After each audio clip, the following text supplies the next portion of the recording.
Hello again everyone, and welcome to another fun-filled episode here at Eric the Car Guy. As some of you may know, I am having a performance issue with my Subaru. I believe there to be something going on with the transmission because of the way it's shifting. The symptom I'm experiencing is something of a hesitation from a dead stop. So I'll take off from a dead stop and I'm calling it the rubber band, especially when I turn the wheel. So I go to move forward, I get a hesitation, and then it starts to take off. And then shifting, when it shifts from like say second to third or something like that, there's a noticeable drop and then it will actually shift. Now I've gone through and basically ruled out, I believe, an engine performance problem. I've changed the spark plugs, the fuel filter, done some other things to tweak on that in another video to try to address this issue to no avail. Yet it still remains. So I'm beginning to suspect that, like I said, maybe there's something going on with the transmission. Now, it's not going to hurt to change the fluid and the filter, which is what I have here today.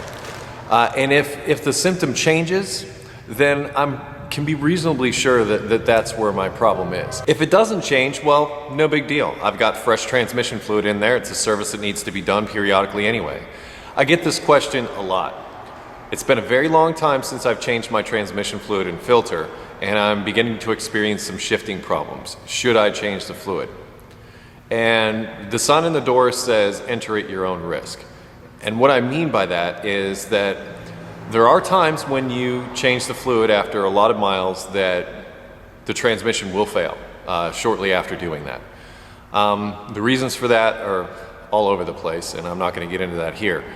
And then there are other times where it will actually fix something. So I can't tell you whether or not your transmission is going to stop working. You're just going to have to try it and see, which is what I'm doing here. If this transmission fails after I do this, I'm going to be disappointed, but it's going to make for another video. One other thing I'd like to add is I'm going to add a shifting additive. And basically this stuff, you may be familiar with this product, is designed to help with any shifting issues that you might have. In fact, it says right on the front, stop slip. I'm not saying slip is necessarily what I have because this Subaru has an all-wheel drive system. I actually suspect something going on with the all-wheel drive system, but then again, you know, that's part of the transmission. But I've been talking here for quite some time, and rather than doing that, I would rather head towards the vehicle. And since I'm going to be working under the vehicle, I'm going to wear these. Raise all four wheels up off the ground, and I'm going to do all four wheels just so that like when I'm done I can maybe do some testing, run it with all four wheels off the ground and watch that all-wheel drive system in action just to see how it works. But also it's going to be a little bit easier to get underneath there. Let's start by lifting the vehicle up, and then we are going to drain the transmission fluid. Now, as stated, I'm going to start by lifting up the vehicle and supporting it with jack stands, and I'm going to do this at all four wheels. I'm going to put the jack stands under the lift points underneath the side pinch welds, but I'm going to lift it at different points underneath the vehicle so that I can place those jack stands.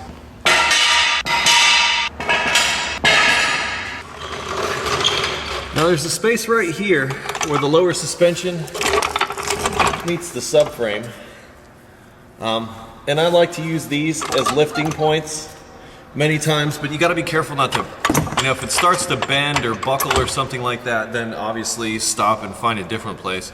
But I like these areas because they're usually reinforced because of the front suspension, and it is part of what holds the vehicle up anyway.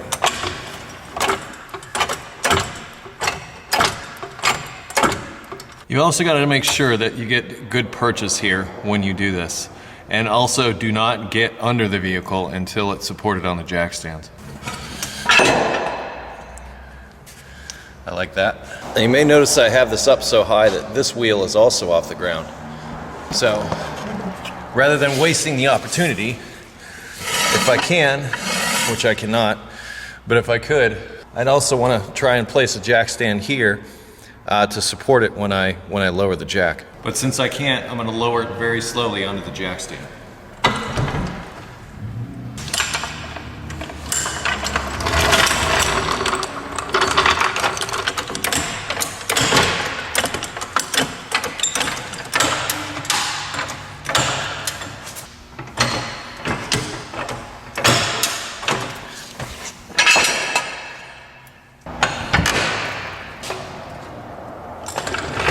Now in the rear, I'm just going to lift it by the differential. Some people may be opposed to this, but I say there's not a whole lot of weight back here. So I've done this several times, I've been fine. However, you may want to find a different place on the suspension as I did in the front if you're nervous about causing damage to the differential. But perhaps this video will give you some insight as to whether or not this will damage the differential.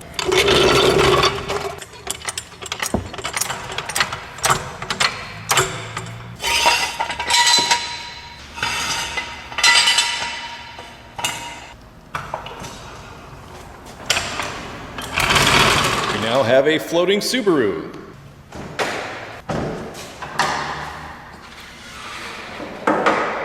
For those of you that might have a hard time finding the dipstick on these, it happens to be hidden here underneath these hoses in the back. So if you're looking for it, that's where it is. And you must check it while it's running. I'm not going to bother checking it because I've already checked it before and I'm about to change it, so I will be checking it when I'm done. But the next step would be to get up underneath and drain the transmission fluid.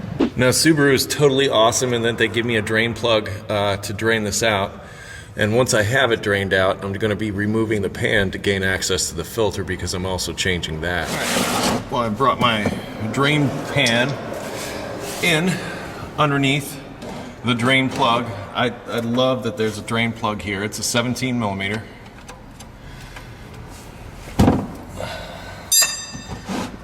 Knock it loose, and it's going to position my pan in such a way to where it catches the fluid. There we go. Looking kind of dark.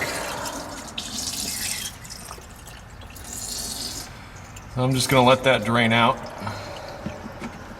and drip for a bit, and then I can worry about the drain pan or the transmission pan itself after it's all drained out. All right, we're down to a slow drip now. So I'm gonna reinstall the drain plug, and if you're just doing this as like a service, you could actually probably just stop here and not replace the filter. I suspect, however, that it's been some time since this filter was changed, although due to the RTV that I see around the outside of here on this transmission, I'm going to say that it was probably changed at some point, and I'm just going to carry on that tradition. Quite simply, it's a matter of removing these 10 millimeter fasteners around the outside circumference of this pan, and then I can pull the pan down once I break the seal of this goop up here. But there's just several fasteners around the outside that I'm going to need to remove. I'm going to leave my pan underneath because things are still going to drip onto my shop floor, and if I can minimize that, that will make me happy. I have my magnetic tray and my 3/8 impact. Now I'm going to use air tools to remove these fasteners, and I stand by that decision. When I install them, it'll be different, but as far as removal, I have no problem at all with using air tools to do that.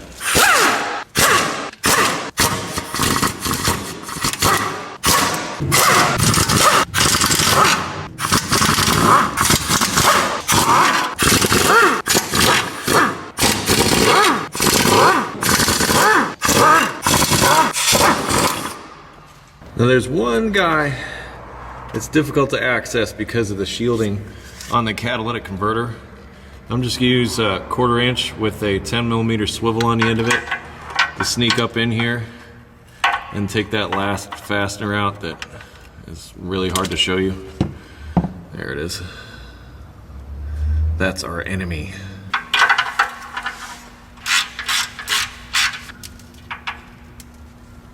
I've often said that I really don't want you to use RTV in this manner, and I'm sort of happy that I have this opportunity to show you exactly why.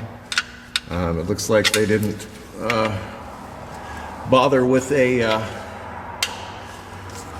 gasket. They just used RTV when they did this, and as a result, this pan is for all intents and purposes glued onto this transmission, and I'm not exactly sure. I'm gonna probably have to get a hammer to wedge down in here to pry this thing apart, because it is, all the fasteners are removed, yet it's not budging. Okay, I've got my gasket scraper, which is not exactly the proper tool, so I'm going to switch back to my pry bar. I'm just going to see if I can get in there.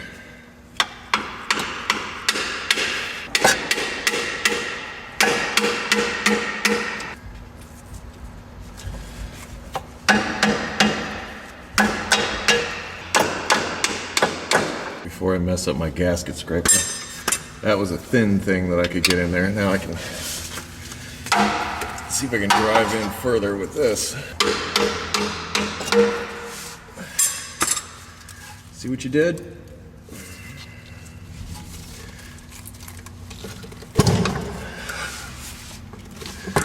Created yourself a situation.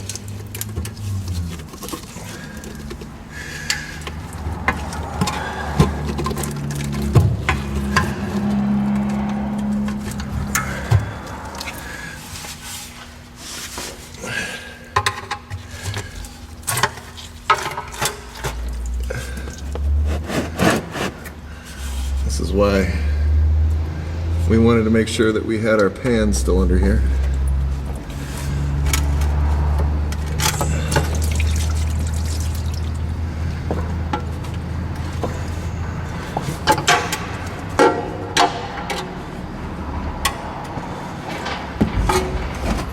Ooh, transmission guts. This is the filter.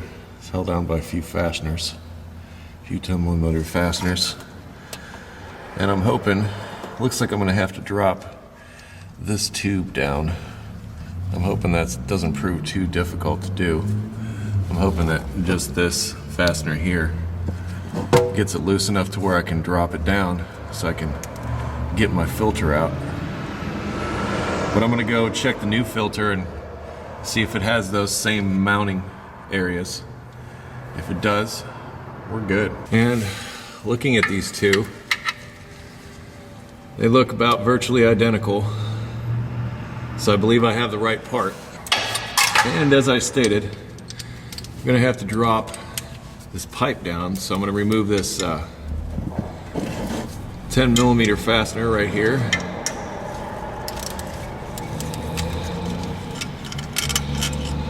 Pretty long one. There's also another fastener on the other side of the filter assembly. This right here is the next one that I'm going to remove that belongs to this tube. Looks like that one was a good start right there. Now there's this one here to remove.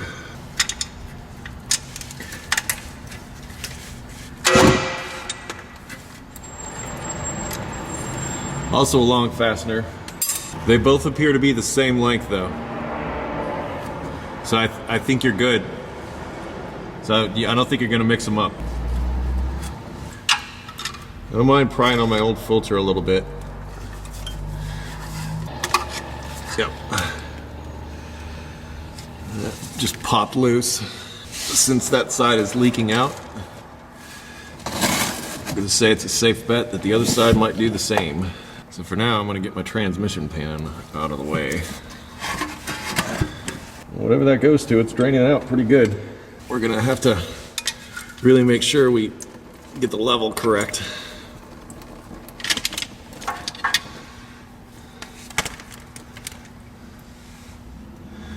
Now that this pipe's out of the way, and it just slips up in there, I'm going to remove the filter.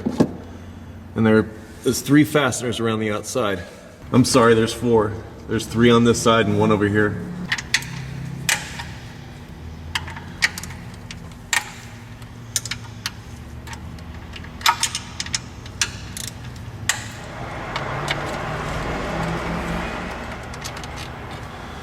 I'm going to try to keep track of these to see if they were the same length or not.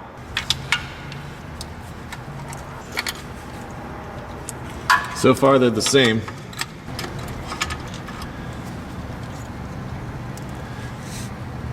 All 3 of these on this side were the same. It's like as soon as I get this other fastener out, the filter's going to fall right out. This too is the same length. So they were nice enough to make it so you couldn't really mix them up.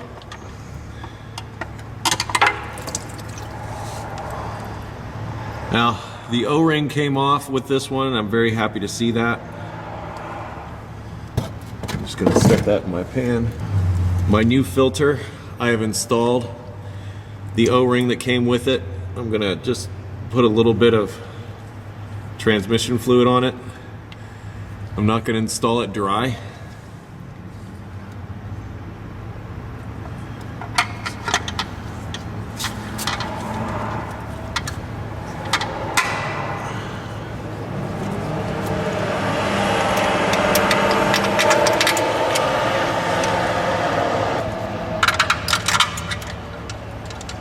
As I said, these are all the same length.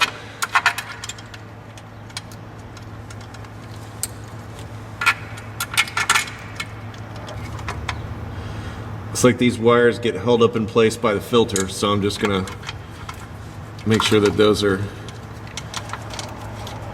held in place.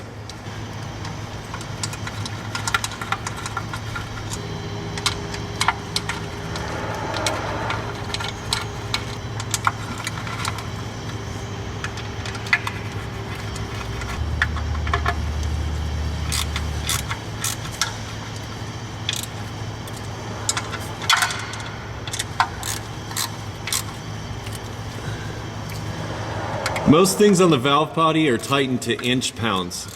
I don't know the torque spec to this, but the general gist is don't tighten. Just once you get it snug, just like a quarter turn and you're good.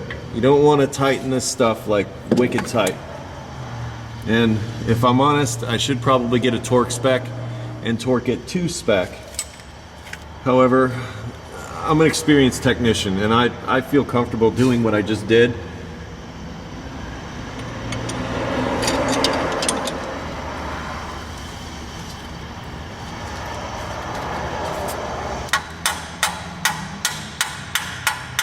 Notice I'm using plastic to do this.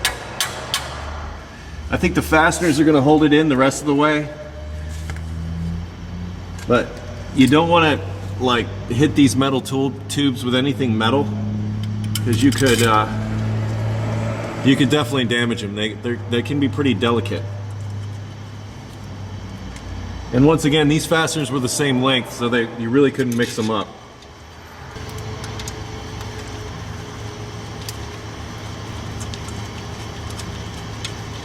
These things go into the valve body.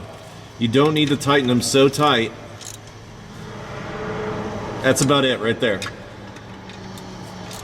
It's snug. I went about that much farther. I'm done. So now we have our new filter in. We have the challenge now of removing all the old gasket material, which I gotta tell you, well, I'm not happy about it.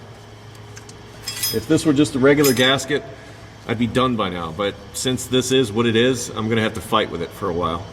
So we'll probably do a fast forward whatever with this. But yeah, don't do this.